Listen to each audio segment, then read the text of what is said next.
The contract and everything that comes with it will be on my mind, all right? In the meantime, don't miss me too much, Jay." As soon as the Mustang turned the block's corner, Sarge faced the house and let his grinning smoke screen drop. One good thing about being back in Hook, New Jersey? No one found it unusual if you looked miserable. Hell, the town's unofficial motto was, "No one escapes the Hook. Might as well give up now." That sentiment had never felt truer than it did as he stared at the two-story colonial. At 18, he'd blown out of the godforsaken factory town, not caring if he ever returned. A broken heart and wounded pride could make a man do crazy things. Even now, the woman responsible could be inside with his sister, drinking wine after a long day of work at their assembly line jobs.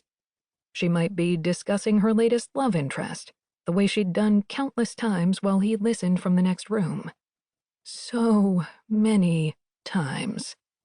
The hearing, the knowing, hadn't even been the worst part, though. Oh no. That had come when he finally entered the room and she ruffled his hair, completely unaware of the jealousy storming inside him like a hurricane bent on destruction.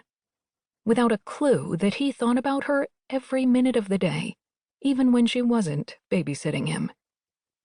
Jasmine Taveras, his lifelong obsession and curse.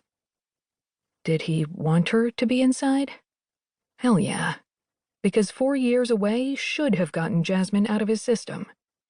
That's what he'd intended when he'd bought a one-way ticket to Los Angeles after graduating from Hook High. Forgetting her. Now, however, when faced with the prospect of meeting her face-to-face, the traitorous organ within his ribcage had already found a rapid baseline, which increased in pace the more he allowed her image to surface. Jesus H. Christ. As a teenager, whenever she was breathing in his vicinity, every fiber of his biology would stretch, begging to wrap around her and harden into cement so she could never escape.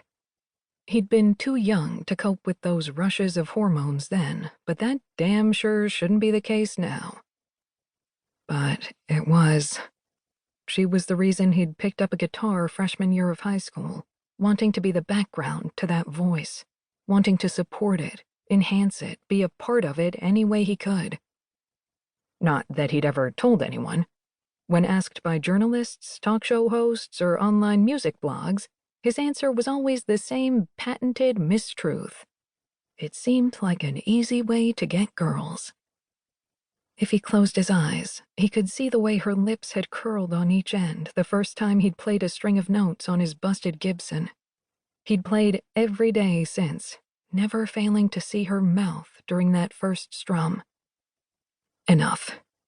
With a curse, Sarge snatched up his guitar case in one hand, the amp in the other, and climbed the creaking wooden stairs leading to his childhood home. His parents had transferred the deed to his sister before retiring and moving to Florida, knowing she could use the space for raising her now 3-year-old daughter. The niece Sarge had never met in person, thanks to a demanding tour schedule. Damn. Starting now, he had a shit ton of making up to do, didn't he? With a bracing breath, Sarge lifted his fist to knock on the door, but it swung open before he got the chance. The guitar case slipped from Sarge's fingers, landing with a thud on the hollow porch. "River?" Across the threshold, someone who resembled his sister gazed back at him, looking baffled. Baffled and exhausted, to be more accurate. And no, it was his sister. But she'd stopped dyeing her hair blonde, bringing it back to woodsy brown, along with lopping off the long, bouncy ponytail that had always been her trademark.